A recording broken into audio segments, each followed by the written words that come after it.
estos tres grandes. Bueno,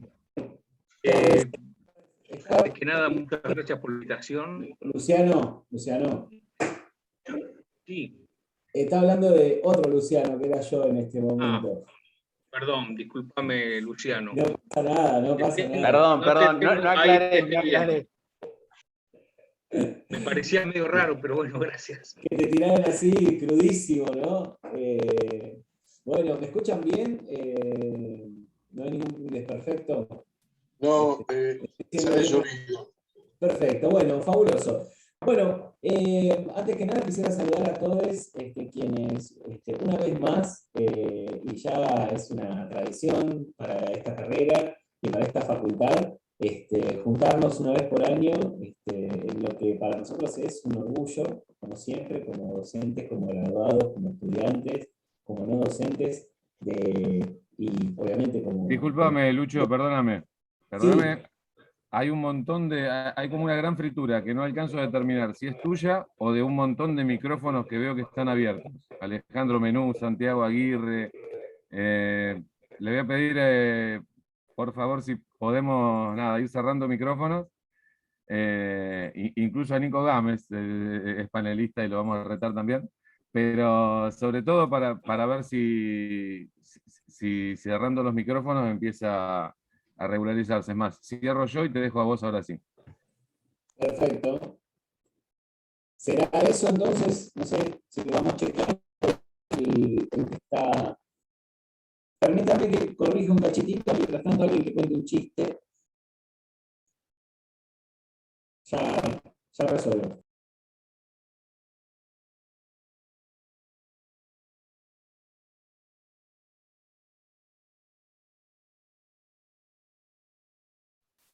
Está la famosa transmisión interrumpida por problemas técnicos, ¿no? Pero lo vamos a resolver sin problemas. No sabemos qué es lo que está intentando hacer Lucho para resolverlo, pero en principio dijo que volvía, ahí está volviendo, así que lo vamos a esperar, le vamos a creer que efectivamente va a suceder. Huevo, Sí, yo no conozco ningún chiste, pero mientras tanto aprovecho para dale. corregir a Pali, que yo no soy el autor del libro de los tilos, ahí huele Luciano, sino que participé de punta a punta en la producción del libro y obviamente escribí dentro del libro, pero es una construcción colectiva que después ya les voy a contar más adelante, ahora sí con Luciano. Salvada, hecha la aclaración, lo dejo a Luciano. ¿Me escuchan bien ahí? ¿Se fue la fritura y todo eso?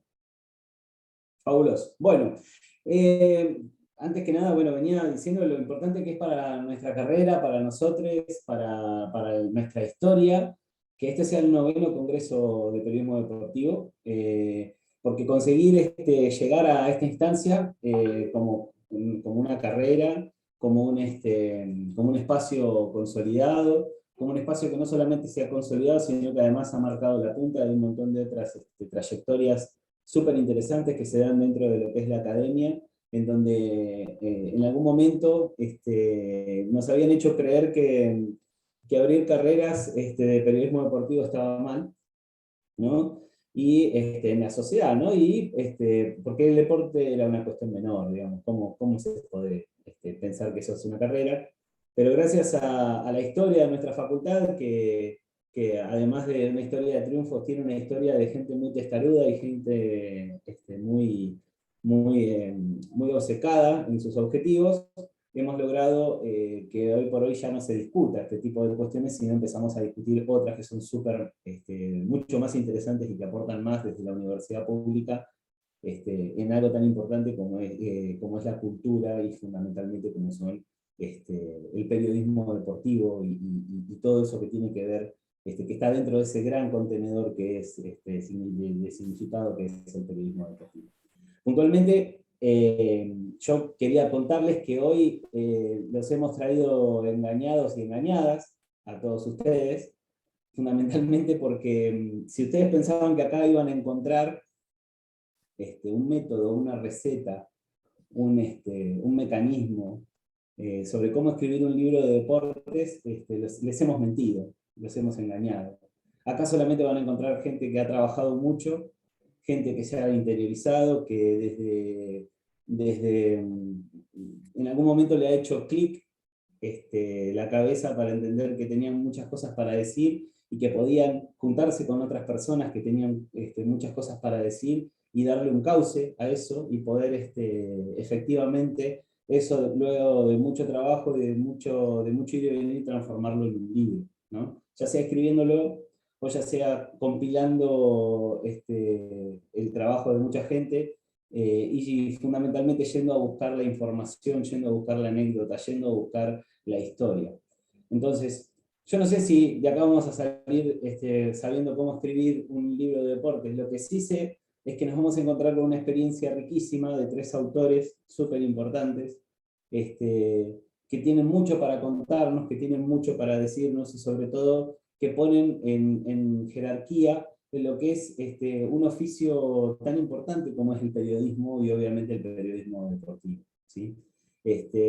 Y sobre todo, con su trabajo, dan la pauta de que las etiquetas son solo eso, porque luego después hablamos de literatura, luego después hablamos del periodismo, luego después hablamos de cuestiones que son que parecen mucho más llanas, pero que son tan maravillosas como un universo, ¿no? Como lo que es la escritura, como lo es la lectura y como lo es la posibilidad de pensar que esto que estamos hoy por hoy escribiendo va a quedar para las generaciones futuras, no sabemos cuánto. Digo, si hay alguien en algún momento, por ejemplo, y esto lo hablamos mucho en el taller de lectura y escritura, que tengo el honor de participar como una materia que doy en esta carrera. Si alguna vez Sir Arthur Conan Doyle imaginó que sus cuentos de boxeo iban a ser compilados después de muchos más de 100 años de haber sido escritos, y que eso pudieran, hoy por hoy, una persona que está en la ciudad de La Plata, cursando una carrera como periodismo deportivo y se encuentra con eso, con ese libro, y lo lee y se engancha y empieza a darse cuenta de que tiene mucho más que ver con la lectura que de lo que esa persona imaginaba, realmente nos damos cuenta de lo importante que es poder poner en palabras lo que pensamos, que es poder poner en un esfuerzo editorial esto que decimos, ¿no? O sea, la importancia de entender que no hay una frontera entre los periodistas y los escritores, sino que forman parte de lo mismo, y sobre todo que tampoco hay una frontera, ni un muro entre la historia que se va a buscar y la historia que posteriormente,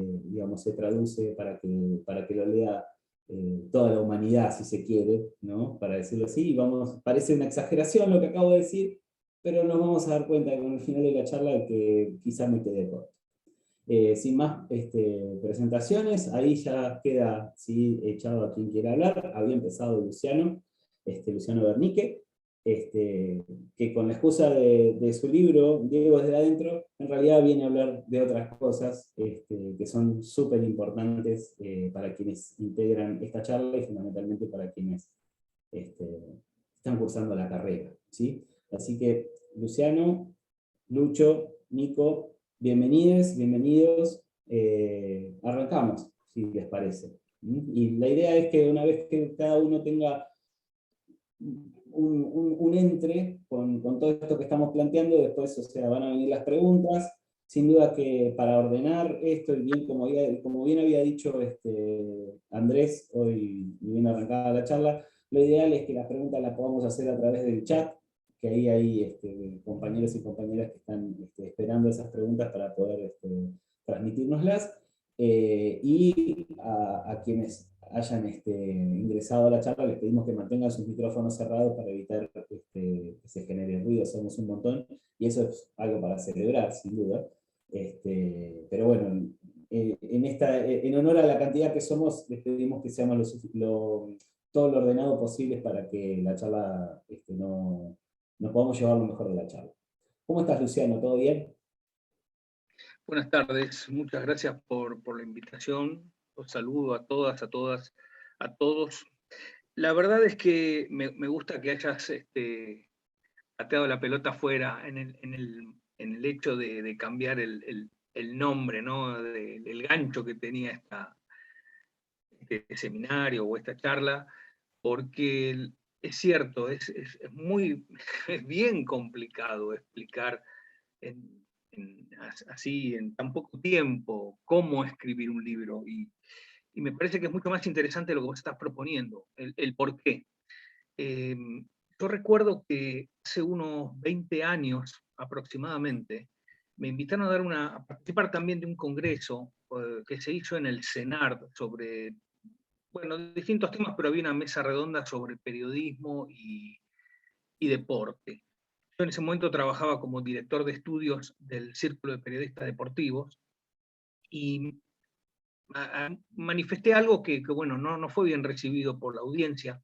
Yo había manifestado mi preocupación porque como director de estudios una institución de periodismo deportivo notaba, y además estaba a cargo de las pasantías, notaba y sabía, digamos, de primera mano por los chicos que participaban de ese emprendimiento, que la pasantía se había convertido en una mano de obra absolutamente barata para los medios que en ese momento para mí eran monopólicos.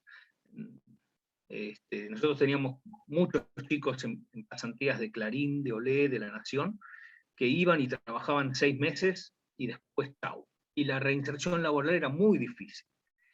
Un chico cada 2, 3 años a lo mejor era tomado si algún periodista renunciaba, se jubilaba, y bueno, había un puesto que ocupar. Y en ese momento manifesté eso, y bueno, unos años después salió el tema de la ley de medios y demás. Pero yo hoy veo, con beneplácito, que le ha cambiado muchísimo la posibilidad de trabajar. Cuando digo trabajar no lo digo solo económicamente, sino de poder insertarse en esto, de poder desarrollar la pasión de contar historias como periodista, como escritor.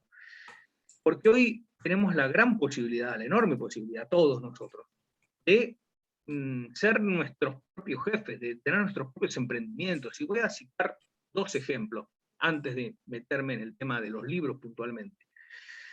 Uno es un muchacho español, Ibai. Yo no lo sigo, no lo conozco, no sé mucho qué es lo que hace, pero me parece fantástico que el tipo haya adquirido una dimensión profesional tan popular desde su casa con una computadora y un micrófono. Y me voy a ir un poco al periodismo deportivo, pero siempre doy este ejemplo, el de Elegante. Personalmente no me gusta la propuesta de Elegante, pero me parece fantástico que exista Elegante. Ojalá existieran muchísimos Elegantes que no tienen que arrodillarse ante las discográficas y puedan hacer su propio trabajo. Y al que le gusta lo escucha, al que no le gusta no lo escucha. Un poco con los libros pasa lo mismo.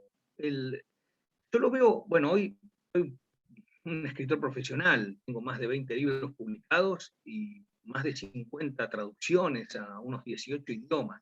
Entonces yo hoy puedo decir, sí, vivo de esto. Tampoco fue fácil, no fue una cosa de buenas a primeras, hubo que empezar siempre, ¿no? Pero me parece que la posibilidad de escribir hoy está al alcance de la mano más que nunca, porque hoy podemos producir nuestros propios libros si no queremos caer en alguna editorial, que es cierto, muchas de las editoriales a veces se aprovechan de los escritores, sobre todo los novatos, pero también están los libros electrónicos, está la posibilidad de vender el material a través de Amazon u otras plataformas, en distintos formatos, electrónico, papel.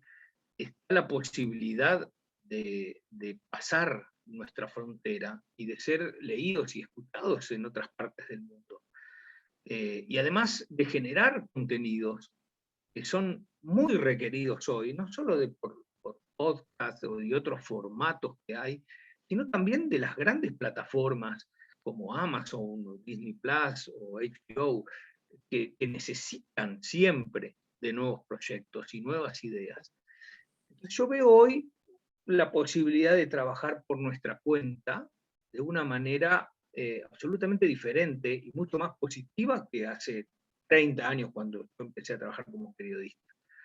En ese tiempo no había otra manera, era como un embudo, ¿no? Uno salía de la facultad o estaba en la facultad y quería empezar a trabajar, y todos los caminos conducían a los diarios o las radios que ya empezaban a formar parte de grupos a partir de la presidencia de Carlos Menem, y a estar interconectados, ¿no?, entre sí. Entonces, como que había que pagar derecho de piso, la pasantía, bueno, en fin, un montón de recursos para meterte en el mundo del periodismo y ser escuchado, o que lo que escribiéramos apareciera en algún lado publicado. Hoy no es así. Hoy las redes sociales nos dan una ventaja enorme. Me parece que si alguien hace algo piola, es escuchado, es seguido, es leído, y esa es una ventaja que para mí es fundamental. Ahora, el libro, al igual que las plataformas o las redes sociales, se ha convertido, me parece que también se ha revalorizado, ¿no?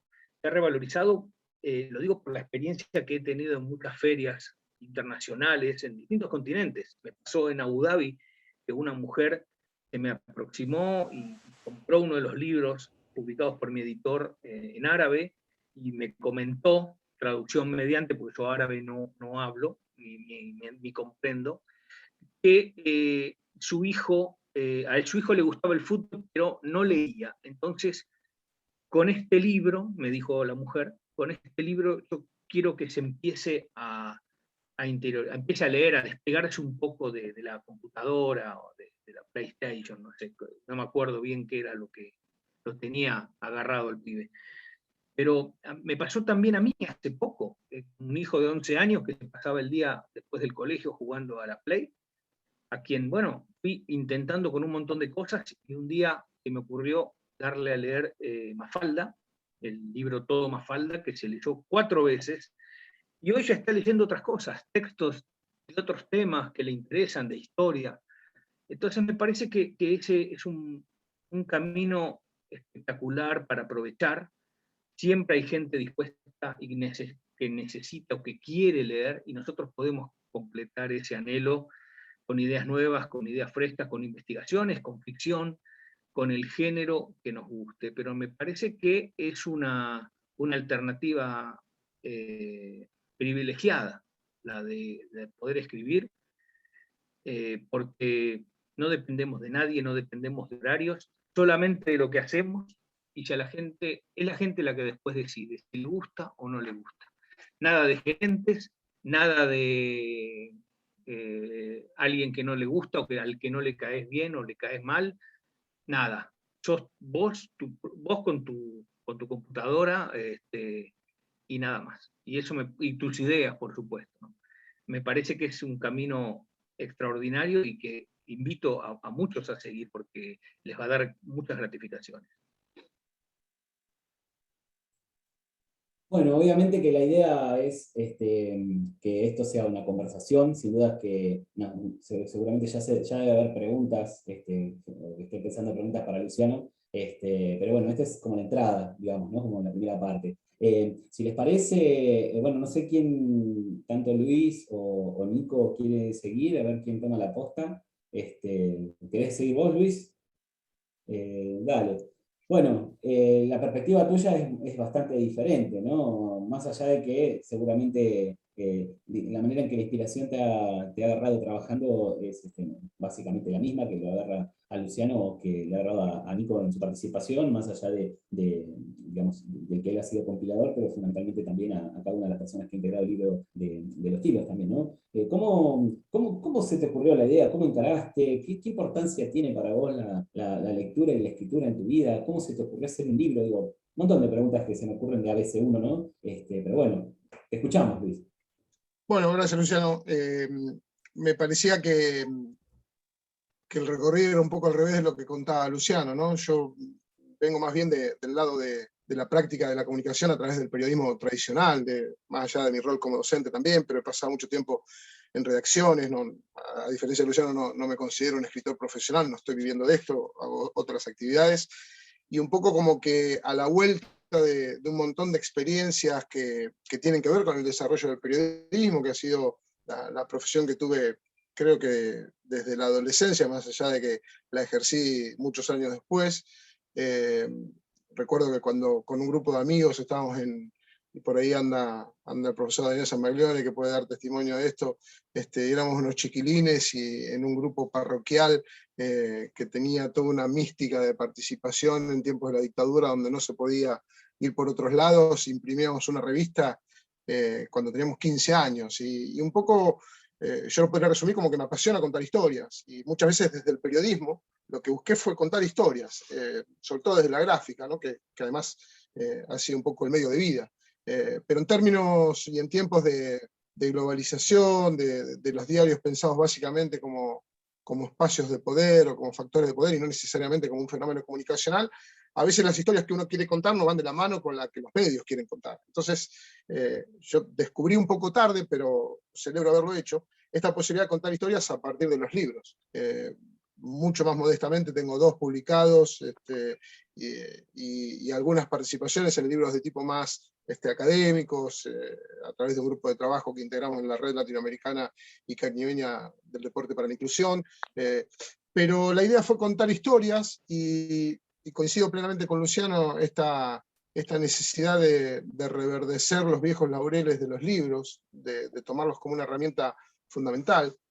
Y justamente como empecé un poco tarde, no sé si tarde, empecé en un momento determinado y ahí estaba, una de las cosas que me propuse era, porque además no tengo un talento como otros grandes escritores, entonces es un poco fruto de la planificación, del trabajo, de la dedicación, de la constancia, de la disciplina, y un poco eso me parece que yo quería aportar como idea, porque es verdad que no todos vamos a escribir magníficamente bien, no todos vamos a tener talento de articular palabras y contar historias con la magia de los grandes autores.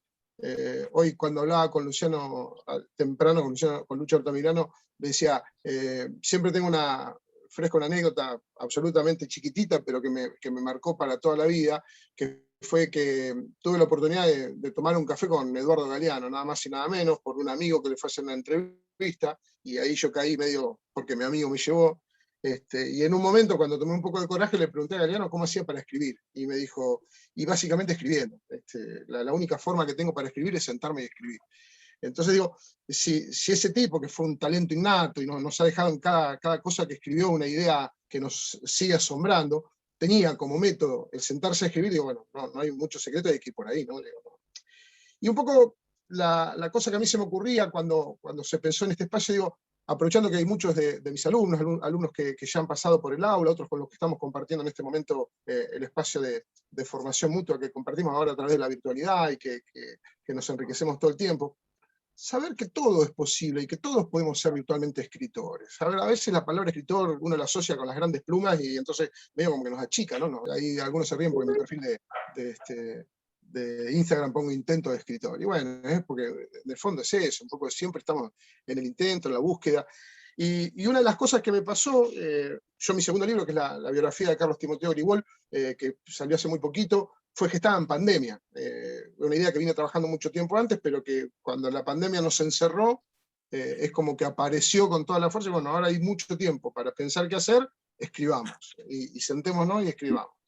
Y entonces, no tener la oportunidad de charlar mano a mano con las personas con las que yo quería hizo que hubiera que profundizar y perfeccionar un sistema de trabajo, un método de trabajo para escribir, que me parece que es justo decirlo, nadie escribe por inspiración, no es que las musas nos asaltan de golpe, vienen, nos sentamos frente a la computadora y las ideas salen mágicamente. Algunos sí tienen ese talento y por eso son lo que son. Para los que somos un poco obreros de la palabra, el camino es un poco más dificultoso, requiere de más trabajo, de más dedicación, como yo decía, de cierta disciplina, de escribir y descartar, y cosas que nos gustan y que ya quedan fijas, y otras cosas que no nos gustan y desaparecen. Después hay técnicas, por supuesto, no sería yo el indicado para decir cómo hay que hacer un libro, pero me parece sí que hay algunas cuestiones que tienen que ver también con nuestra formación en la facultad, que nosotros cuando nos formamos como periodistas nos formamos como comunicadores, y cuando escribimos un libro estamos comunicando historias, a veces ficticias, a veces fabulosas, a veces biográficas, a veces de investigación,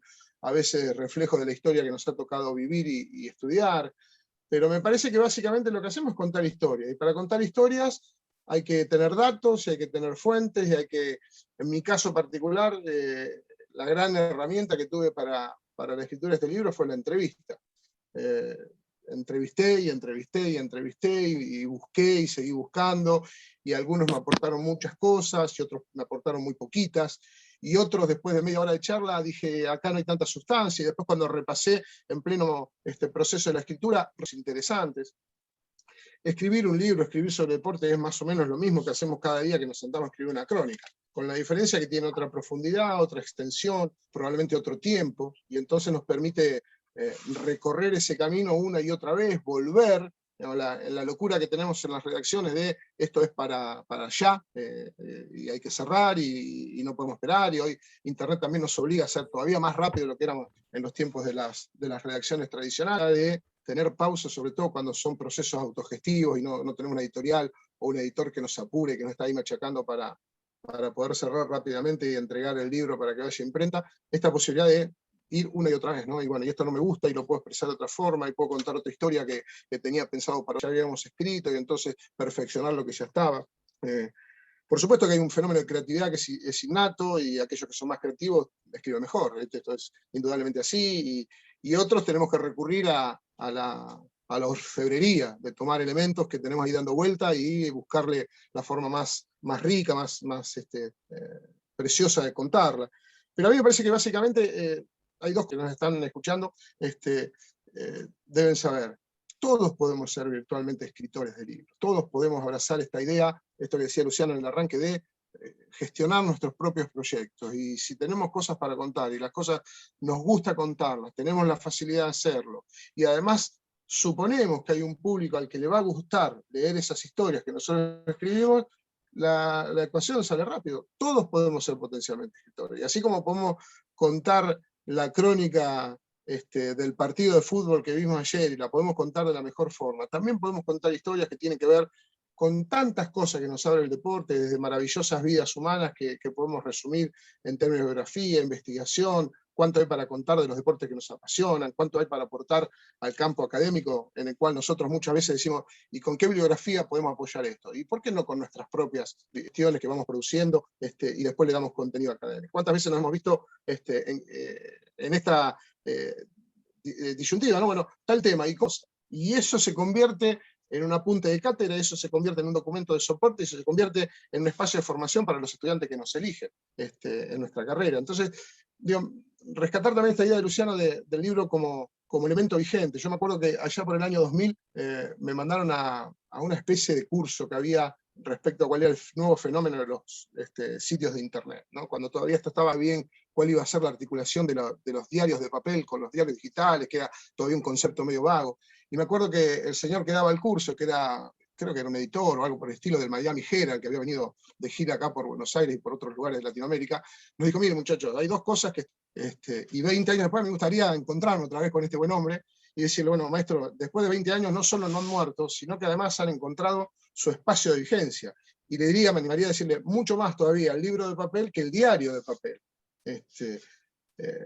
Porque el diario ha mutado mucho y el diario ha perdido, pero el libro no ha mutado tanto. El libro sigue siendo lo que era, y sigue teniendo la potencia que tiene. Yo admito, desde mi edad, me cuesta leer en formatos digitales. Yo soy del libro de papel, y si no es del libro de papel, trato de fotocopiar o de imprimir los PDF, porque ahí es donde más cómodo me siento, y soy de los que subraya, de los que marca, y de los que... Pero digo, para no irme, y un poco cerrando para hacerle la palabra a Nico, que tendrá muchas cosas interesantes también para contarnos, digo, esto de pensar el oficio de escribir también como esto, como un oficio, ¿no? Digamos, no hay inspiración, vuelvo a Galeano. Si Galeano se sentaba a escribir porque sentía que, hoy lo hablaba con Lucho, que nos parecía que era una frase de Mujica, era Lucho, que hablamos. ¿De qué? De Bioy. Cuando vio que hacer decía, si es cierto que uno escribe a partir de la de la inspiración, que cuando la inspiración llegue nos encuentre sentados para escribir, ¿no? Entonces digo, esto para aquellos que tenemos menos relación con la inspiración, que nos entiende que hay métodos, que hay formas, que hay constancias, que hay disciplina. Digo, cuando nosotros en la facultad hablamos de chequeo de datos, de chequeo de fuentes, de búsqueda de datos más precisos, de la entrevista como una herramienta de construcción de contenido, y machacamos con la idea de que en las entrevistas nosotros no solo estamos hablando con alguien, sino lo que estamos buscando es información. Bueno, el proceso de escribir un libro es básicamente eso. Yo podría decir, hice un libro en pandemia, llamadas de WhatsApp a los tipos que me iban a surtir de información, que terminó siendo tan valiosa que es la columna vertebral del libro que acabo de escribir. Digamos, si no hubiese sido decidido cerrar el proceso de construcción de contenido y empezar a escribir, estaba en una situación de una enfermedad bastante avanzada, donde ya no podía tener mucho contacto con personas que no fueran de su entorno íntimo, por lo cual charlar con él era virtualmente imposible. Y además estábamos en pandemia, con lo cual circular era virtualmente imposible. Estamos hablando del momento más duro de la pandemia, de todos, y casi ni siquiera visitar a nuestros propios familiares. Y la entrevista con única herramienta, un celular, al cual llamaba, y te parece, y terminó siendo lo que es el alma de esta publicación. Resumiendo y no extendiéndome, porque sí diría que si podemos escribir los que no hemos sido naturalmente tocados con la varita mágica, este proceso de escribir es para cualquiera. Basta animarse, basta proponérselo, basta abrir la cabeza para ver la forma de contar historias. Las historias están ahí, solo hay que saber contarlas, solo hay que saber transmitirlas, y un poco mi vocación también con los estudiantes con los que compartimos aula muchas veces pasa por eso, ¿no? Por decir, animémonos, que hay muchas cosas para contar y están para ser contadas. Genial, Lucho, muchas gracias. Ahora, obviamente, ya vamos a volver sobre los dos. Hay 3 Luchos en esta. Bueno, no sé si a Luciano Bernique le dicen Lucho. A mí me dicen Lucho, a pesar de no llamarme Luis. A veces sí.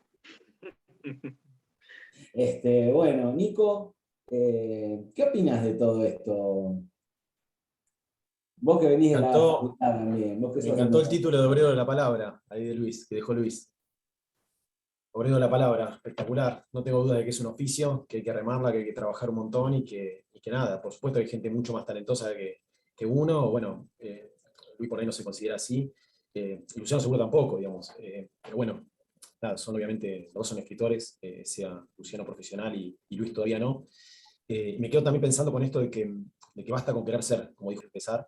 A nosotros, bueno, nos lo inculcó en el rugby Pochola Silva, lo perdimos hace poquito, un gran referente del rugby a nivel nacional e internacional.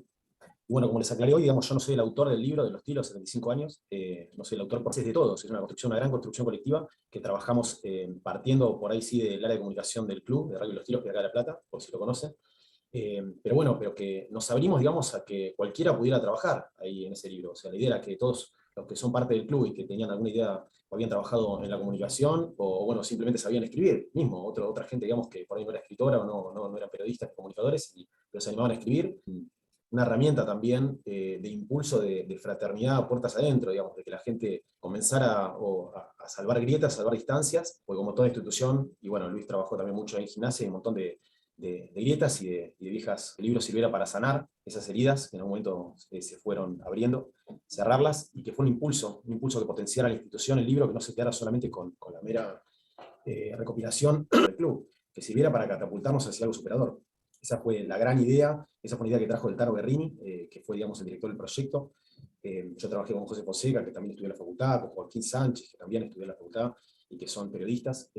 Bueno, la idea era esa, obviamente, recopilar, pero también aportar, digamos, hacer tratar de que el libro, digamos, tuviera ese plus, ese valor agregado, que era salvar, digamos, las distancias entre la gente, entre la comunidad del club, y que nos potenciara para el futuro. Casualmente, digamos, Los Tiros Exteriores se publica en el año 2018, y en el año 2019 gana 6 campeonatos. Por supuesto, digamos que pudo haber sido una casualidad, pero bueno, creemos que no fue así, porque lo que pasó con el libro, digamos, en el momento en que empezamos a trabajar con el libro, empezamos a hacer la entrevista 1 de 200 que hicimos, fue un éxito.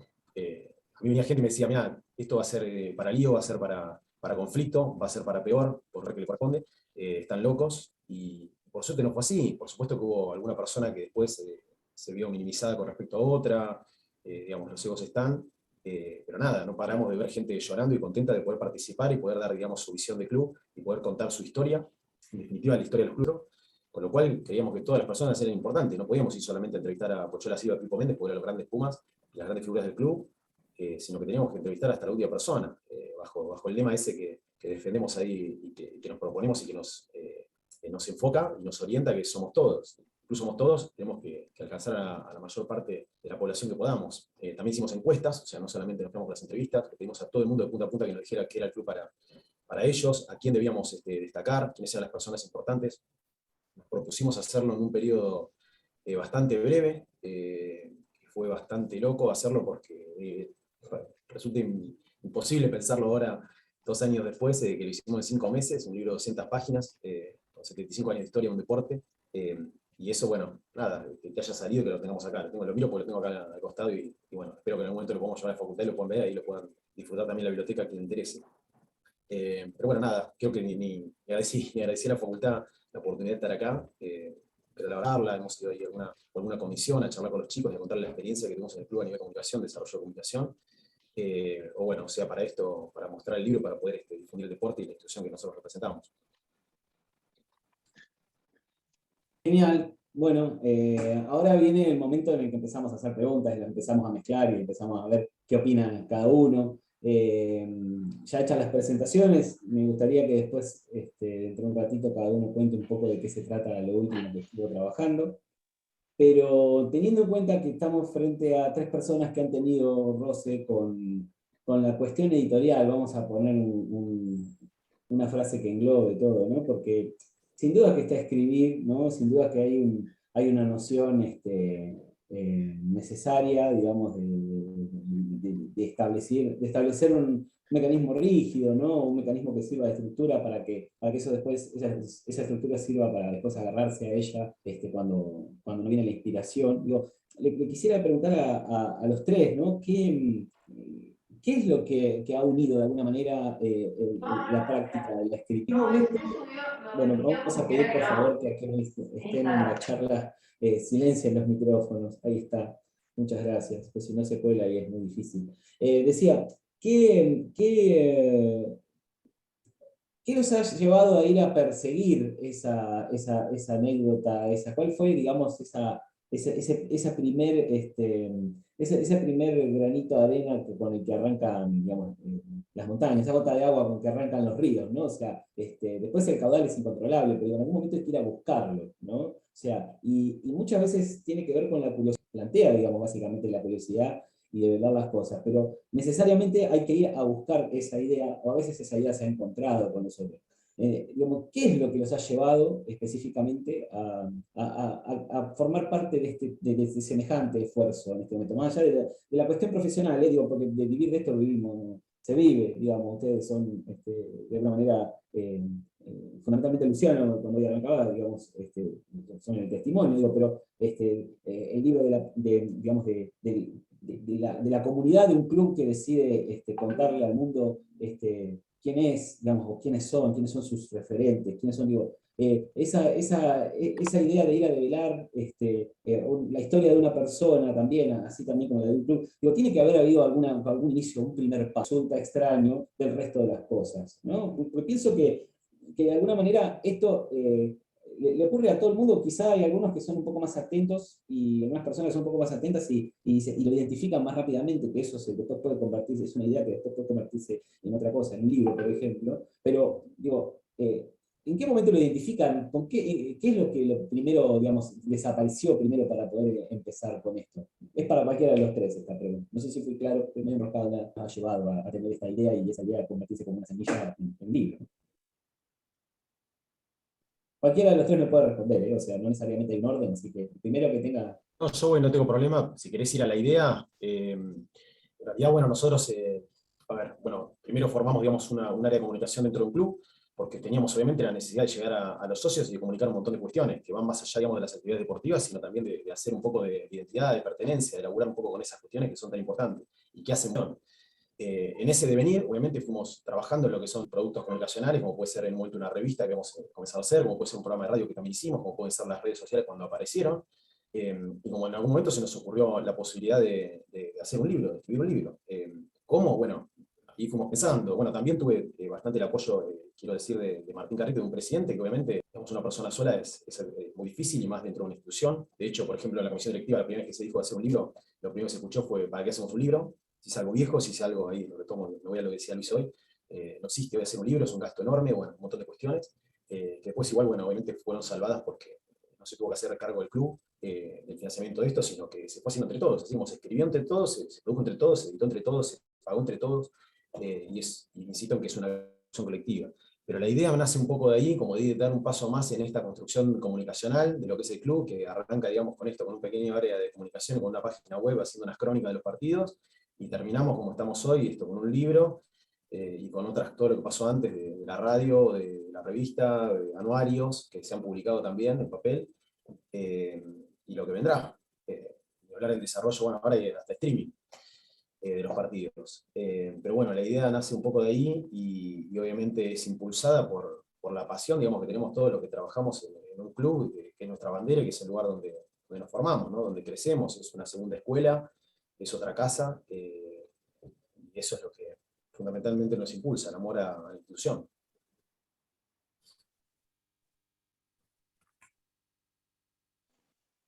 Bueno, yo, me gustó una cosa que dijo Luis respecto de el libro papel. Le habían, sí, muchas veces le dieron, quiero completar esta idea nada más y después voy al punto, que le dieron, ya le firmaron el certificado de función. Yo recuerdo en la feria de Frankfurt, me parece que fue hace un par de años, antes de la pandemia, escuché una charla muy interesante, en la que se comentaba, bueno, la feria de Frankfurt normalmente se la considera la más importante del negocio literario, pero hoy la que ha tomado una posición para mí mucho más trascendental es la de Bolonia, porque es una feria del libro infantil exclusivamente, tiene muchos más participantes, muchos más exhibidores, y contaban ahí en Frankfurt que en Europa especialmente se está fomentando mucho lo del libro papel, al punto que en algunos países, si vos subís al transporte público con un libro de papel y lees, no pagás.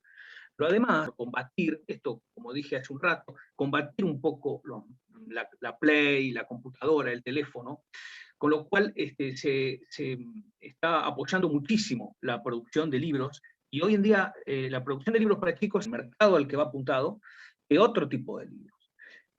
Así que sí, es así. Y yo no me acuerdo si estuve también en esa charla con el tipo de... Yo escuché una charla, creo que fue en el Bowen, no sé si fue la misma, Luis, con el del nuevo Herald de Miami, que yo recuerdo esa frase también. No sé si fue ahí o en otra convención. Bueno, yo en realidad trabajé 22 años en la agencia DIC, pero hace como unos 20 años, un poco aplastado, como decía Luis, por la cotidianeidad del trabajo, que uno empieza con mucho entusiasmo y muchas ganas, pero hacer un trabajo y no algo que uno disfrute, ¿no? Porque empiezan a correr un montón de cosas que en mi caso terminaron un poco agotándome. Y encontré en las historias de fútbol una manera de expresarme diferente, sin esa urgencia de la que hablaba Luis, que yo sí sufría también cuando tenía que cubrir cosas, temas políticos, pero sobre todo la posibilidad de complementar dos grandes placeres, que son, en mi caso, el fútbol y la literatura. Y le pedí permiso al jefe de deportes, si le interesaba que yo escribiera una columna semanal con 3 historias, también bastante inspirado, aunque con otro estilo, por Eduardo Galeano y su libro El fútbol a sol y sombra. Bueno, pasó un año y ya tenía 52 columnas, o sea, 150, casi 160 historias. Entonces, se me ocurrió llevarla a una editorial, fui a Sudamericana, le gustó la idea al editor de una colección que se llamaba creo que se llamaba La Mandíbula Mecánica, que tenía libros de Negro Fontana Rosa, de Tangalanga, en fin, por el estilo, chistes de gallegos, creo, y otras cosas así. Y me sugirió si podía ser yo acompañado, ya que tenía 24 años y ambiente literario, si me podía acompañar algún dibujante. Y bueno, a través de nuestro corresponsal en Rosario me contacto con el Negro Fontana Rosa justamente, y él me dice: mira, yo la semana que viene, si querés, pégate una vuelta. Fui con todos los papeles, en ese entonces, si bien sí existían las computadoras, fotografías de máquina, Llego al Otamendi, a la habitación, y estaba el negro que se había operado la cadera con la pierna inclinada, como en los dibujitos animados, a punto de comer o recién terminaba de comer. Entonces, bueno, me presento, charlamos un rato, y él me dice, mirá, no sé, yo te dije de venir, perdoname, pero estoy con mucho trabajo y no sé cuándo me voy a recuperar. Digo, bueno, mira, hacemos una cosa, yo te dejo acá el manuscrito, vos lo lees, si no te gusta, había un tacho de basura en la habitación, lo dejas ahí, todo bien, no pasa nada. Bueno, a la semana me llama el negro y me dice, mira, el libro me encantó, está buenísimo, y tuvimos una relación muy linda, muy afectuosa, y así empecé, mientras trabajaba en la agencia DIN. Luego, Sudamericana fue vendida al grupo Random House, y esa colección desapareció, por lo tanto, yo dejé de escribir libros, hice 3 con esa gente. Pero como me gusta también mucho escribir y mucho leer, tenía también una columna literaria en la agencia DIN. Y conocí al jefe de prensa de Editorial Planeta, y por supuesto de otras editoriales también, Ignacio Iraola, y él siempre que nos veíamos en algún evento o para entrevistar a algún autor, me decía, tengo tus libros que hiciste con el negro, me encantan, qué sé yo. Bueno, en 2008, principios de 2008, me llaman y era Ignacio Iraola. Me dice, mira, soy director editorial de Planeta, Argentina, Chile y Uruguay. Venite a tomar un café. Y ahí es cuando él me propone escribir un libro para el Mundial de Sudáfrica, que saliera antes del Mundial de Sudáfrica, y escribir historias insólitas del éxito que tuvo ese libro, que tiene un perfil muy parecido a los que yo había hecho con el negro, con Ana Rosa. Escribí un segundo y un tercero, y llegó un día que dije, basta, porque evidentemente puedo vivir de esto. Y bueno, fue difícil al principio, pero después uno va conociendo la profesión y sabe que además de escritor tiene que ser su propio agente, todo el mundo, tratar de que el trabajo que uno produce pueda servir en más de un mercado para, justamente por la parte no la cuestión del contenido necesariamente, pero sí para que haya más lectores y por lo tanto más ventas, que permita que a uno le permita vivir de este asunto. También soy traductor, porque traduzco todos mis libros al inglés, porque es mucho más fácil encontrar un traductor de inglés eslovaco que español eslovaco. Entonces ya están libros publicados en Eslovaquia, o en República Checa, o en Finlandia, o en Estonia, porque también al traducirlos al inglés, y también me los publican en inglés, ¿no? Ahora acabo de entregar la semana pasada uno a una editorial norteamericana sobre fútbol y política. Entonces, no es cuestión, como bien decían Nico y Luis, de sentarse y esperar la inspiración. No, absolutamente no. Hay que trabajar, es un trabajo como cualquiera el de escritor, como cualquiera. Hay que estar 8 o 10 horas por día. Yo a veces me levanto temprano porque me despierto los domingos, y si tengo ganas y me siento con esa inquietud, voy y me siento a escribir y escribo. Me hago un café y escribo. Y también paso muchas horas a la semana buscando nuevos editores, conversando con los que ya tengo, diseñando futuros trabajos. Y otra parte del tiempo también se va en la traducción. Entonces, es una profesión como cualquier otra, pero hay que dedicarle mucho tiempo. Y fíjense lo que les cuento todo esto para que se den cuenta de que no se trata solamente de escribir, sino de un montón de factores que hay que atender si uno quiere vivir exclusivamente de esto, que para mí es una pasión. Simplemente eso. Bárbaro, Luciano. Bueno, ahí yo estaba viendo justo Belén, en Velus y Maglia había preguntado cuáles serían los consejos que habría que tener en cuenta. Creo que Belén, Luciano te acaba de contestar rápidamente y de manera contundente. Yo simplemente agregaría como un detalle propio mío, buscar las historias que tengas ganas de contar. Me parece que eso es fundamental. Uno escribe mucho mejor de lo que tiene ganas de escribir, y no de lo que escribe por obligación, por llamarlo de alguna forma. Las historias que uno tiene ganas de contar fluyen más fácilmente que aquellas que por ahí se transforman en un trabajo. Nos pasa también cuando escribimos artículos periodísticos, digamos. Si realmente escribimos lo que nos gusta, los hablamos de algo sobre lo cual ya no nos manejamos con tanta confianza, solidez y seguridad, seguramente nos va a costar un poco más. Ahí Lucho Altamirano preguntaba recién cuáles habían sido las ideas por las cuales libros publicados propios, que como contaba hoy, el primero es la biografía de Pedro Troglio, ex jugador y entrenador de fútbol. El segundo es el reciente, Apenas Camina, que es la biografía. Con el primero fue a partir de un hecho, si se quiere, anecdótico, ya lo he contado muchas veces, que descubro un perfil humano y solidario de Troglio que yo, mi relación periodista-jugador y después entrenador, no había percibido, y a partir de ahí dije, bueno, acá hay cosas para contar, y me gustó la idea, y ahí fui. Y con Grigol me pasó algo que también va atado a esto que hablábamos del olvido de las cosas, ¿no? Charlando con algunos estudiantes con los que compartimos aula en las materias, me daba cuenta que la figura de algunos tipos fundamentales de la historia de nuestro deporte, especialmente, había quedado, y había una generación que no, la verdad que dije, esto no puede quedar así. Y al principio fue una idea que yo traté de materializar desde el Club Gimnasia, cuando trabajé como jefe de prensa allí, un poco por esto que contaba Nico antes, las historias dentro de las instituciones no siempre van tan de la mano con lo que uno desearía que vayan rápido, y entonces las trabas son un poco más importantes que los estímulos, y quedó ahí. Y cuando apareció la pandemia, yo había avanzado con algunas primeras entrevistas, había empezado a recopilar, no encontraba nada que reflejara la vida de un tipo que había pasado 50 años en el máximo nivel del fútbol argentino, y que no fue entrenador de la selección argentina porque el presidente de su club de entonces, Ferro, el Ferro modelo de los años 80, el club insignia del deporte argentino, le ha dicho, no, vos de acá no te dio el técnico de la selección en el Mundial del 86. No sé si hubiese terminado igual. Pero bueno, todas esas historias que me fui encontrando, dije, las tengo que contar. Esto decía Luciano, me sentaba en plena pandemia, agarraba la computadora a las 7 de la mañana, a las 11 de la noche, y un poco el estímulo inicial fue reflejar la vida de un tipo que para mí era central en el paso del fútbol de los 60, 70 y todos los mejores del mundo, pero nunca lográbamos demostrarlo, y efectivamente el fútbol de los 80, 90, donde Argentina se consolida efectivamente como la potencia futbolística que hoy sigue siendo. Ese paso del fútbol folclórico, telúrico, hasta si se quiere un poco romántico, de los 60, 70, a este fútbol utilitario, ganador, etcétera, etcétera, lo tuvo Grigol como un engranaje vital, digamos. Grigol fue hacedor de grandes equipos en el 71 y el 73 con Ferro, en el 75 con Ferro, con Rosario Central, perdón, en los 80 con Ferro, en el 80 y pico, casi en los 90 con Gimnasia. Digo, ¿cómo un tipo mantiene semejante vigencia a lo largo de casi 30 años de trayectoria? Y cómo nadie se animó a contar la vida de este tipo. Y ahí dije, ahí va. Y ahí la idea surgió, y ahí sí podría decir, me llegó por imposición. Y lo tomé como mía, y ahí empecé, y ahí empecé.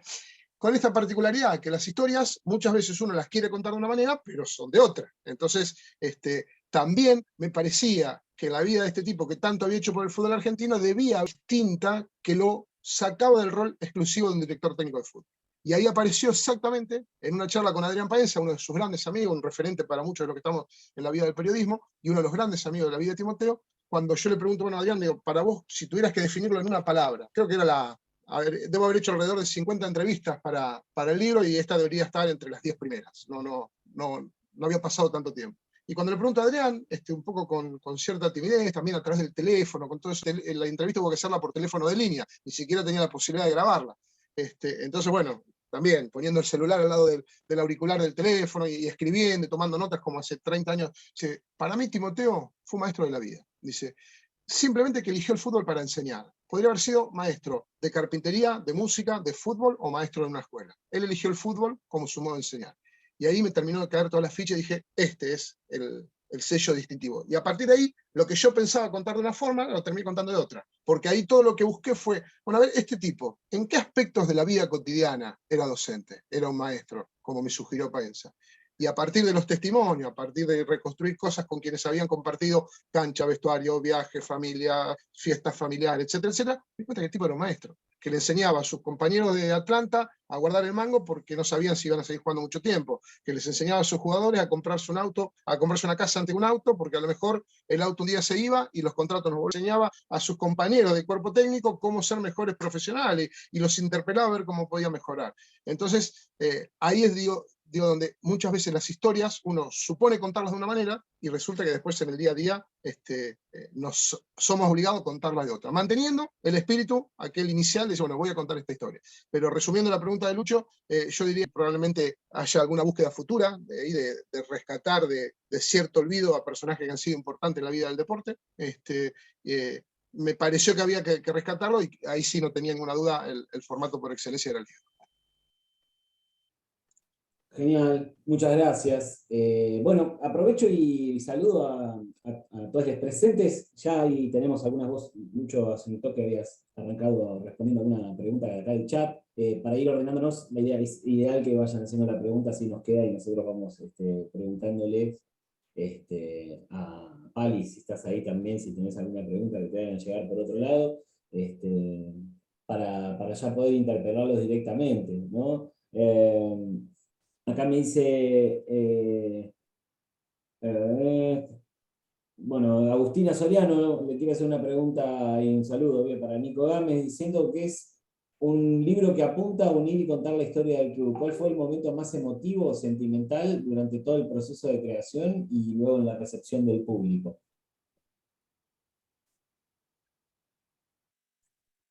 Hola, Agus. Bueno, la conozco a Agustina además porque está trabajando en el periodismo del rugby, se está especializando ahí, está buenísimo. Y ahora en realidad se me cruza un poco con otro libro que estamos haciendo de otro club. Hoy contaba obviamente que el libro había sido un éxito en ese sentido porque nada, porque todo el mundo se emocionaba inmediatamente. O sea, cuando a alguien le pedían que a cualquier persona que le pregunte, digamos, sobre su vida y su relación con un club o con una institución de ese tipo, es muy difícil no emocionarse cuando fuiste atravesado por ella. Entonces, pero puntualmente hace poquito en otro club, donde estamos haciendo un libro bastante similar, entrevistamos a Alec Doherty, que es una figura del deporte, es una figura del hockey, fue entrenador de los Leones, digamos, seleccionado masculino de hockey, fue jugador, participó en Juegos Olímpicos, es entrenador hoy del club, y le habíamos empezado a hacer una entrevista, y lo traigo, digamos, por eso, porque fue muy acá, ¿no? Hace un par de semanas nada más. Inmediatamente, digamos, cuando lo pusimos a hablar, el tipo empezó a llorar y se conmovió muchísimo, se quebró durante un rato demasiado largo, digamos que uno cree que, digamos, que puede acostumbrarse a esos momentos, que puede llevarlos de buena manera, pero resultó difícil porque él se crió en el club, porque se le murió el padre a los 3 años, lo soltaron ahí. Dice que lo soltaron ahí y se crió, digamos, entre la gente del club. O sea, la mamá lo llevaba temprano, lo iba a buscar a la noche, y bueno, y a criarse ahí adentro y entre los que te rodean. Así que nada, una figura, como digo, descomunal, súper importante del deporte, como puede ser Alec Doherty, como puede ser cualquier otra, que se quiebra así cuando está hablando de su club, es algo que obviamente te llega y te conmueve y nada, te alcanza de una manera muy fuerte. En los tiros particularmente, recuerdo un montón de momentos así, digamos, donde la gente, sinceramente nada, se ponía, digamos, a lagrimear, a moquear o simplemente con los ojos brillosos, hablando del club, hablando de la gente también que la marcó. Pochola Silva y tantos otros dicen que somos, digamos, las personas que nos formaron, las personas, digamos, que vimos en cancha, que somos un poco de cada una de esas personas. Eso decía Pocho, pero bueno, bastante cierto, digamos, todos vamos tomando los modelos que vamos teniendo desde nuestras casas hasta dentro de los clubes y vamos haciendo un poquito de esas cosas, digamos, de esas personas, y terminamos siendo nosotros, pero bueno, gracias a todos ellos. Así que bueno, no, si recuerdo eso, lo de los momentos emotivos, se va un poco por ahí, un poco por esta nueva situación, que bueno, que me tocó vivir ahora hace poquito en una entrevista, por otro libro bastante similar a este. Genial, vos sabés que ahí en esa cuestión de lo emotivo, ¿no? Y de la cuestión, o sea, sin duda que interpretar un sentimiento particular en uno colectivo debe ser complejo, ¿no? O sea, a pesar de que, bueno, probablemente después a medida que vos vas recuperando el contenido que vos vas de alguna manera recopilando, te vas dando cuenta que hay un común denominador. Esta es una pregunta que nos hace Agustín y se les hace a los tres, o sea, Agustín Castro Heinken. Dice, a la hora de escribir un libro, ¿se centraron en algún aspecto hecho en particular o tratan de abarcar un poco todo? Yo le agrego a esta pregunta, digo, o sea, es un poco, está relacionado un poco con qué es lo que te llevó a pensar en escribir, pero digo, en el momento en que vos te despierta la intención, o sea, la pregunta se la hago, por ejemplo, a Luciano, en el momento en que vos identificás que una historia te llama la atención, o sea, ¿a dónde vas a buscar? ¿Dónde es que interpretás el sentimiento tuyo como un sentimiento global? Digamos, vos vas a buscar, no vas a contar la historia de Luciano Bernique con esa persona, sino que vas a pensar desde tu interés algo global, digamos, algo general. ¿Qué es el dato que te dice que esto puede andar, Luciano? Que eso puede ser interesante. Bueno, yo tengo distintos tipos de libros. Tengo 2 autobiografías, una con Mario Kempes, una con Carlos Vilardo. Tengo este libro último que se publicó Planeta con Fernando Signorini sobre Diego Maradona. Pensaba, qué curioso que un libro sobre un ex técnico de Estudiantes y otro de Gimnasia, ¿no? Mirá, y después hay libros que son de relatos. Yo le puse un título genérico, así, historias insólitas, ¿no? Y salió de los mundiales, la Copa Libertadores, la Copa América, los Juegos Olímpicos, la Champions. En realidad esos libros están muy emparentados con lo que conté hace un ratito respecto de mi placer de escribir historias relacionadas con el fútbol o el deporte, en el caso de los Juegos Olímpicos, historias divertidas, que sorprendan al lector, que lo diviertan. Respecto de las autobiografías, se fueron dando de manera casual. Por ejemplo, yo era columnista de un programa de Radio La Red y una noche termina nuestro programa y empieza el de Carlos. Entonces me lo cruzo en el pasillo, nos empezábamos a ver una vez por semana ahí en la radio, y un día le hago una pregunta porque iba a actualizar el libro de los mundiales, y él me dice, no te puedo contar nada, porque eso va a salir todo en mi libro. Ah, bueno, le digo, está bien. Bueno, entonces no se preocupe, Carlos, gracias, de todos modos. Sí, pero esperá, me dice Vilardo, no tengo quien me lo escriba. Entonces, claro, esos productos, mire cuando esa frase, estás en el lugar exacto, en el momento exacto, ¿no? Y le digo, bueno, Carlos, mire, ¿quiere tomar un café conmigo? ¿Puedes venir mañana a casa? Sí, no hay problema, dígame. Bueno, acordamos, charlamos, y de ahí mismo le envié, creo que era un WhatsApp o mensaje de texto, no me acuerdo, a Nacho Iraola, el director de Planeta, y al toque dijo, sí, me interesa, es un librazo, y surgió así, o sea, de manera inesperada, pero yo ya enseguida, entre que me iba de la radio a casa y al día siguiente de casa a lo de Vilardo, todo el tiempo, viste, maquinando a ver cómo podés plantear una historia que es tan vasta, con tantas cosas, tantas subidas, bajadas, tantos éxitos profesionales como jugador, como entrenador, etc. Y es un ejercicio que cuesta muchísimo, muchísimo. No es tan sencillo, ¿viste?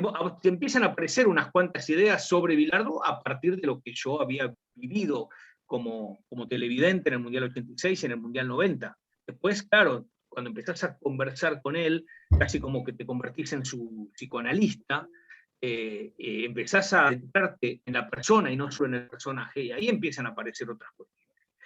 Lo repetí con Mario Kempes, y con Fernando Signorini se dio una circunstancia diferente, porque ahí yo tuve que más o menos armar, a partir del relato de Fernando, que es exquisito, realmente, porque se acuerda de un montón de anécdotas y cosas que vivieron solamente él y Diego. Él es la persona realmente la más cercana a Diego en el ámbito profesional de Maradona. Empecé, digamos, a pergeniar, a ver cómo podíamos presentar el libro. Y la idea se me ocurrió viendo un documental de Capadia, aquel que ganó un premio en Cannes, creo, en el Festival de Cannes, que empieza con una suerte, parece una persecución, parece una serie policial o una película policial, de un grupo de autos que viaja desde un hotel hasta el San Paulo. Y yo, ahí mismo se me ocurrió, ¿por qué yo tengo que contar la historia de Maradona si estoy con un tipo que vivió 14 y 15 años junto a él? Contemos esos 15 años. A Fernando le pareció bien, a la editorial también, porque primero yo pensé en hacer una biografía un poquito más extensa, pero no, porque la pude reconstruir a partir, o sea, la etapa de Argentinos, de Boca, aquellos momentos en los que Fernando no estuvo junto a él, los pudimos reconstruir a partir de relatos que Diego le había contado a Fernando. Y me pareció mucho más oportuno y mucho más entretenido hacerlo así. Y no caer para que fuera un relato más novelado, que en realidad es eso, es una novela sobre Maradona, basada en hechos reales, lógicamente, en un periodo que yo como escritor digo, bueno, yo quiero escribir desde este punto hasta este punto. Se acabó. Lo que pasó después, lo que pasó en otros ámbitos, en otros países o en otros lugares que no tienen nada que ver con lo que cuenta Fernando, no está. Absolutamente no. Entonces, porque después con el devenir del trabajo, me encuentro con que es una historia de vida, pero profunda, de cariño, de amistad, de alegrías y de muchas tristezas. Y me parece que eso es lo que, finalmente es lo que queríamos nosotros manifestar, ¿no? Hicimos, en los tres casos, las dos autobiografías y esta de Diego, están planteadas como una novela. Por supuesto que cuando uno trabaja en una autobiografía, como se dice habitualmente, escritor fantasma o ghostwriter, uno tiene que respetar la personalidad del protagonista. Yo no puedo hacerle decir a Bilardo o a Kempes una frase, no sé, muy grandilocuente si los tipos no están acostumbrados a hablar así. Entonces hay que respetar y hay que tratar de que la persona que lea a Bilardo en un caso, lea a Kempes, lea a Signorini en el caso de Diego. Y es un esfuerzo realmente importante el que hay que hacer. No es nada fácil, no es sencillo. Porque hay que cuidar mucho al protagonista, hay que ser muy cuidadoso, y eso representa para mí un esfuerzo adicional al que yo, a la energía que yo pongo en mis otros libros, ¿no? Porque no es que estoy trabajando solo, estoy trabajando junto a otra persona.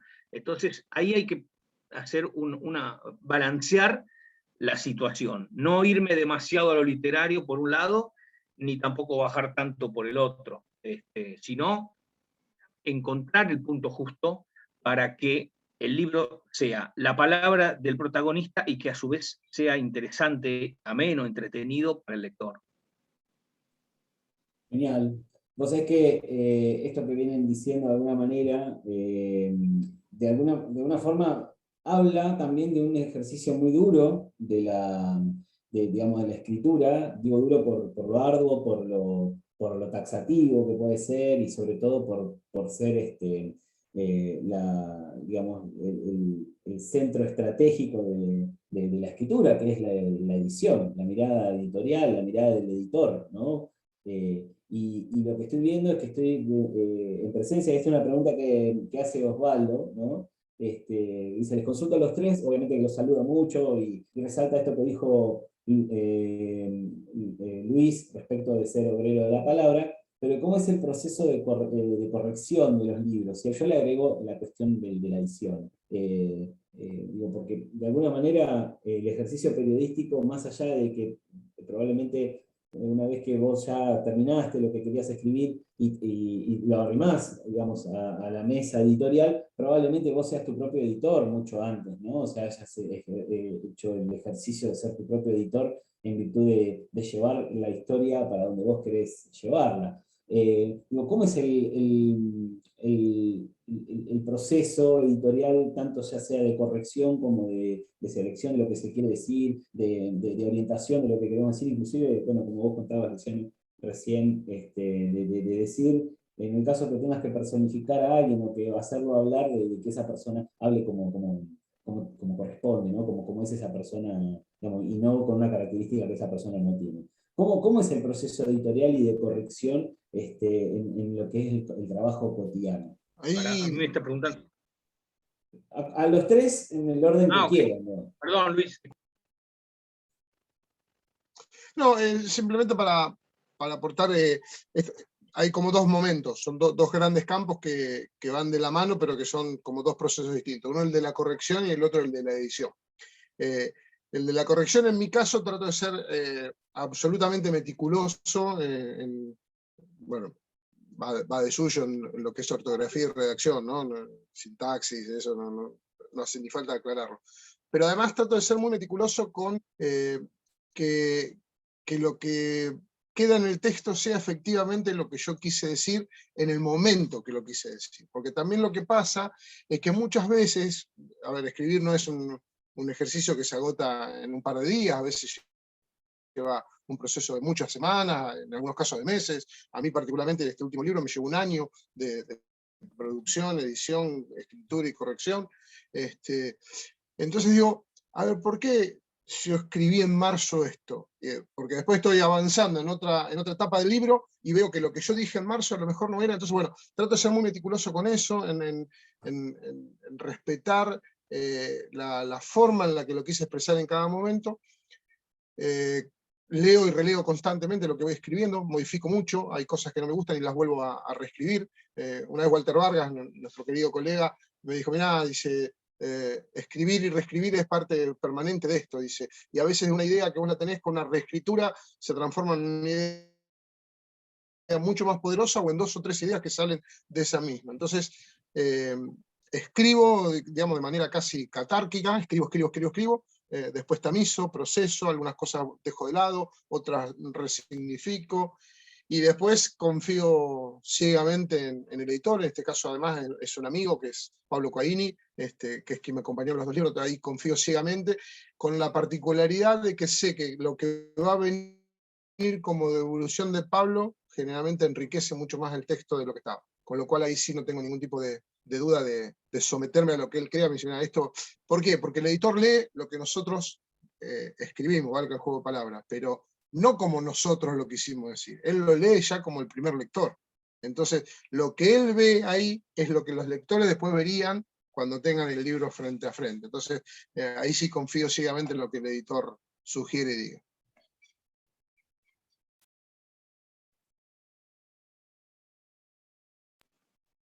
Bueno, yo te diría que la edición, en general los libros que yo escribo sobre fútbol, no sé, tuve la suerte o a lo mejor la prevención o la previsión, no sé, que básicamente como los escribí fueron quedando. Es más un trabajo de corrección que edición. Esto tiene que ver a lo mejor un poco con que yo trabajé 20 años como editor en la agencia DIN, o sea, editaba textos de otras personas. Entonces probablemente esa gimnasia a mí me ayuda para, a medida que voy escribiendo, a lo mejor cambio un párrafo de lugar o va a otro capítulo y demás.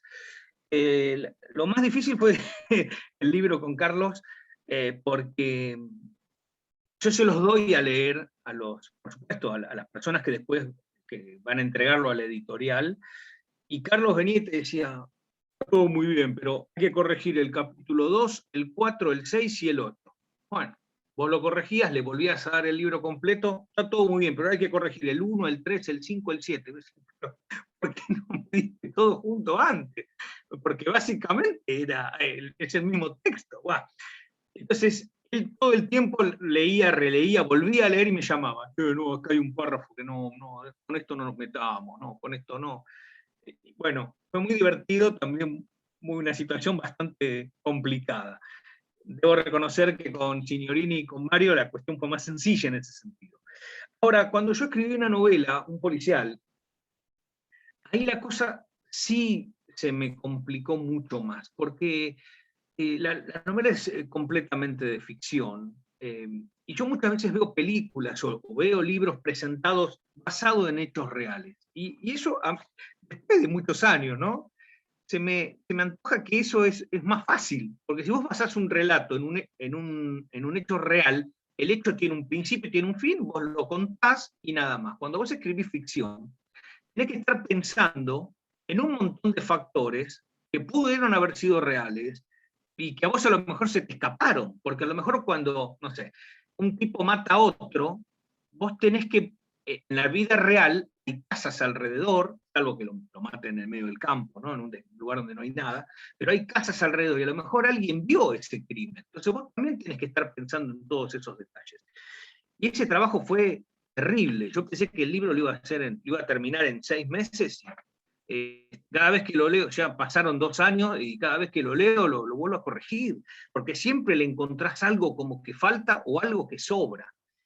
Finalmente, bueno, ya lo entregué hace un mes, pero es mucho más compleja la ficción para mí, para que quede bien redondito, que quede la historia completa, perfecta, que la novela basada en hechos reales como las que escribí sobre Diego, Carlos o Mario Kempes. Entonces ahí, como que, ¿viste? El hilo conductor te lo va dando ellos, o te lo va dando la realidad, y eventualmente si te falta algo, en el caso de Kempes, por ejemplo, fui a la Biblioteca Nacional a leer un poco La Voz del Interior, que están todos los ejemplares, porque había cosas que él no recordaba y la verdad que valían la pena plantear en el libro. pero siempre tenés una ayuda.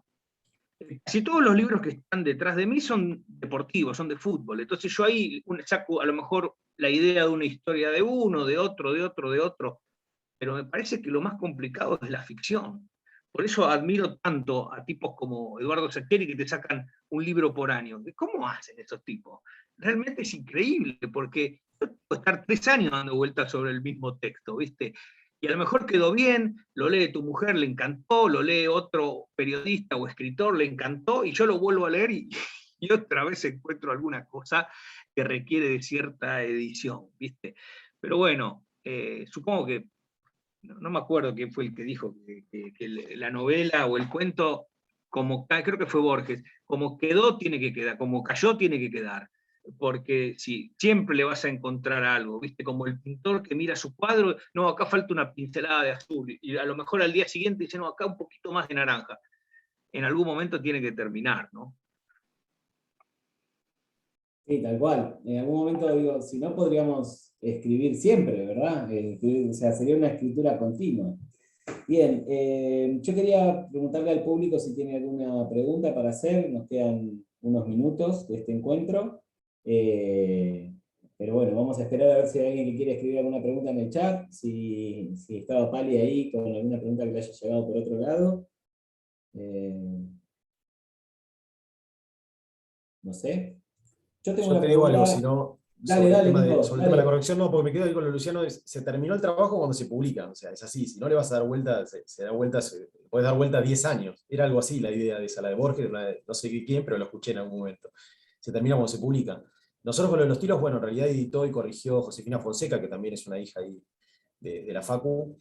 Pero bueno, ahora en este momento que estamos trabajando con el libro de Otro Club, estamos en un lío bárbaro con el tema de la edición y la corrección. ¿Por qué? Porque como, si bien digamos, cualquier historia que uno vaya a contar, generalmente no son historias que uno conocemos, sino que por alguna cuestión, digamos, nos interesa y salimos a buscar la información y terminamos escribiendo sobre eso.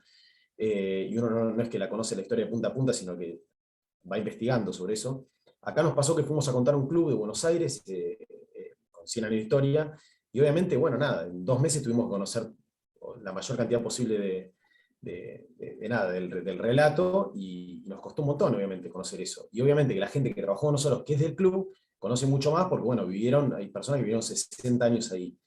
Ahora, los insumos nos los dieron para trabajar, porque obviamente nosotros fuimos como una pata profesional para trabajar, digamos, con un comité editor, por así decir, que era un grupo de personas, digamos, que les encomendaron del club que trabajaran, digamos, en el libro y que confiaron en ellas, y nosotros vinimos a guiarlos, a orientarnos, a meter la pata profesional, como digo, para la redacción, para la edición y bueno, para el diseño, todo, armamos un equipo.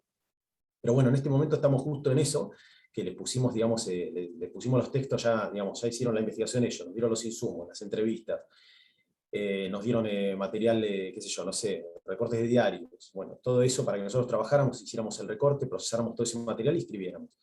Escribimos, y ahora pusimos, digamos, a consideración de ellos lo que escribimos, el resultado de eso. Entonces están justamente haciendo millones de comentarios sobre esos textos que ya están en teoría resueltos, y bueno, que les pedimos que buscaran solamente algún error puntual, pero no de redacción, sino de algún dato preciso, una fecha, algún nombre mal escrito, o alguna omisión importante de algún hecho que en 100 años, digamos, nosotros lo pasamos por alto y era importante para ellos.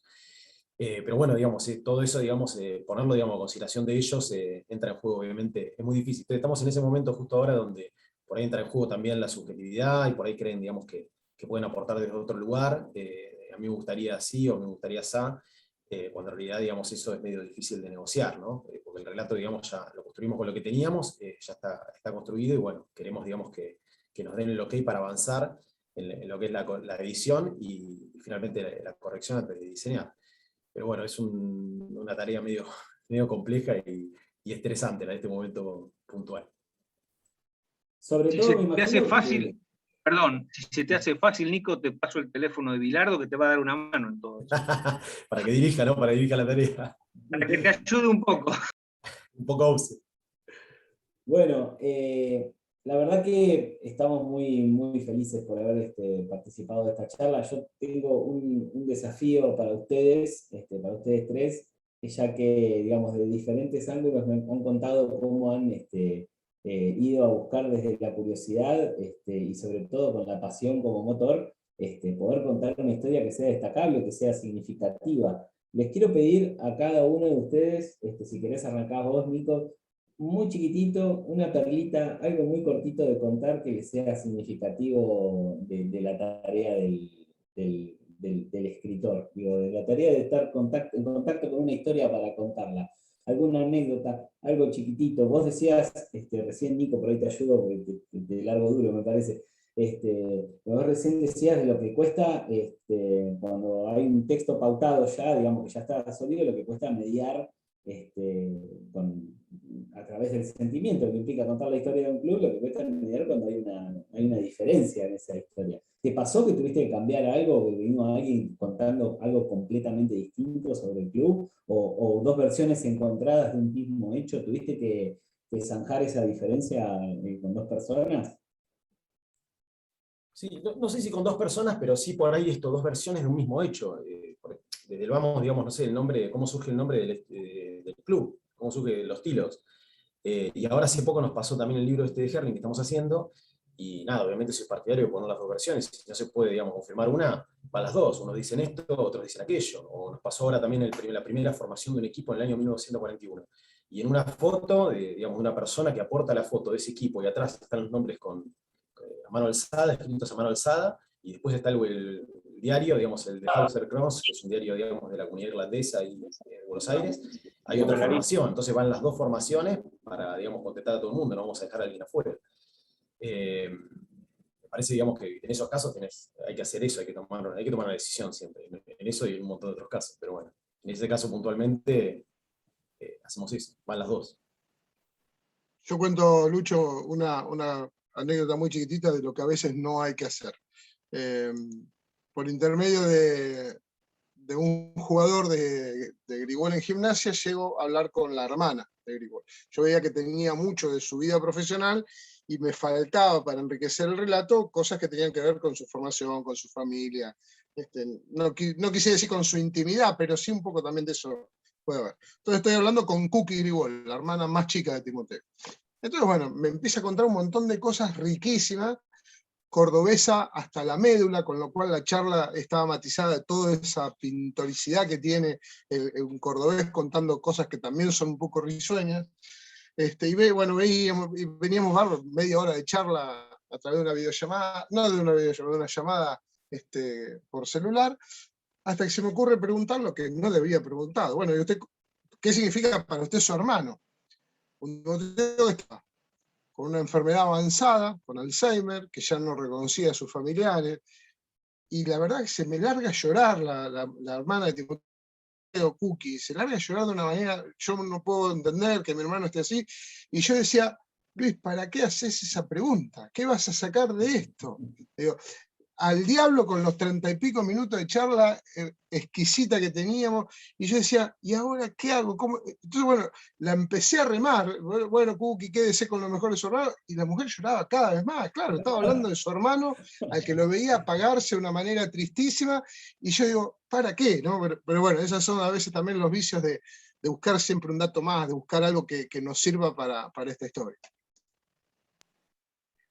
Bueno, por suerte esa pregunta la hiciste al final y no al principio, ¿no? Quedaba sin los 33 minutos. A mí me pasó que fui a Montevideo porque cuando hice Historias Insólitas de los Mundiales me encontré con dos campeonatos, acá en los diarios no habían publicado absolutamente nada, ni el gráfico ni nada. Me fui a la hemeroteca de Montevideo y antes de volverme en el buquebús me voy a un bar a ver el partido de Argentina con Bolivia, que perdimos 6-1. Y ahí en el entretiempo... 6-1 con Bolivia, ¿no? 6-1 con Bolivia, sí, en La Paz. Y un par de parroquianos ahí empezamos a charlar de fútbol. Primero empezaron gastándome, después, bueno, y uno me cuenta una historia muy buena, muy, muy buena. Bueno, llego a Buenos Aires, yo en ese momento colaboraba con la revista El Gráfico. Y cuando empiezo a hacer otro libro, trato de llegar a una fuente que confirmara eso que me habían dicho en el bar, que era realmente una historia espectacular. Llamo al Club Nacional de Fútbol, nada. Llamo a periodistas amigos, nada, nada, nada, por ningún lado, nada, nada, absolutamente nada. Entonces, en mi libro Historias Insólitas del Fútbol, yo incluyo la historia y aclaro que es la única que no fue debidamente chequeada, pero que me la habían contado en un bar y que era tan espectacular que había que incluirla. Bueno, Planeta me manda a presentar el libro a Montevideo y voy a un programa de radio FM muy, muy popular, el número 1 de Uruguay, y estoy ahí, me pregunta el conductor si hay alguna historia de algún uruguayo en el libro.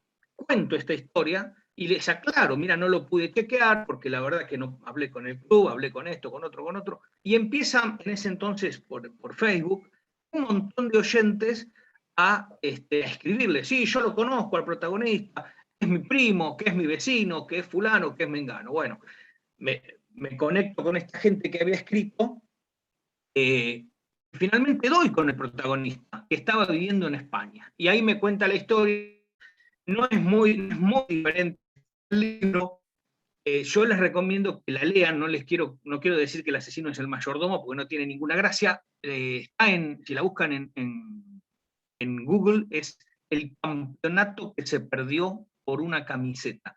Es una historia maravillosa, creo que de las mejores que he encontrado, porque además es muy curioso cómo pude chequearla. Buenísimo. Ahora la subo a las redes y se las paso a ustedes también a la universidad, si la quieren pasar a ver. Genial, genial.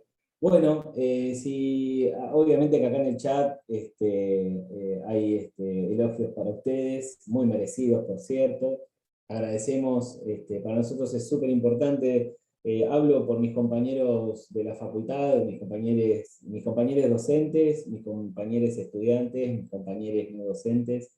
En fin, pienso que la mejor manera de poder hacer síntesis de todo lo que nosotros vivimos de manera dispersa o concentrado en una vivencia dispersa, quizá en estos momentos es cuando nos sentimos parte de lo mismo y nos sentimos parte de las mismas pasiones y de las mismas necesidades, ¿no? Esa necesidad que tenemos de contar, esa curiosidad que nos mueve, que es el motor de toda nuestra práctica, y esa necesidad de orfebre, de ir urdiendo